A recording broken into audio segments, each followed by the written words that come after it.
মমতা বন্দ্যোপাধ্যায়ের public pulse নষ্ট হয়ে যাওয়ার কি কি কারণ থাকতে পারে সেই হিন্টটা আপনাকে আমি পরেও দেবো, কিন্তু প্রাথমিকভাবে যে হিন্টটা দিচ্ছি মমতা বন্দ্যোপাধ্যায়ের বড় সড়ো কোনো সুনামি আসতে চলেছে রাজনৈতিক জীবনে, এবং মমতা বন্দ্যোপাধ্যায় নিজেও হিন্ট পাচ্ছেন, হিন্টটা নির্দিষ্টভাবে পাচ্ছেন।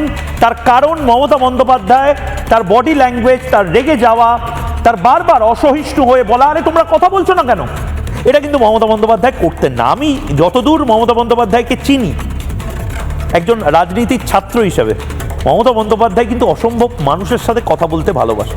এখানে মানুষ কথা বলছে না মমতা বন্দ্যোপাধ্যায়ের সাথে, কার্যত যেন বয়কট করেছে। যতই করো হামলা, ভাইয়েরা কথা বলছে না, মায়েরা কথা বলছে না।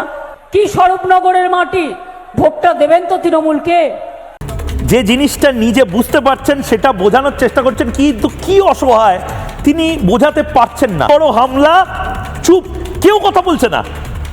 যতই করো হামলা, আমি বলে দিচ্ছি দিদি, যতই করো হামলা আবার জিতবে বাংলা, এই বেসিক কথাটা মমতা বন্দ্যোপাধ্যায়ের সবাই যাদেরকে নিয়ে আসা হচ্ছে তারা বলছে না। তার কারণ তারা নিজেরা বিশ্বাস করে না তৃণমূল কংগ্রেস জিতবে, তারা নিজেরা বিশ্বাস করছে না, এবার একদম চুপ মেরে গেছে।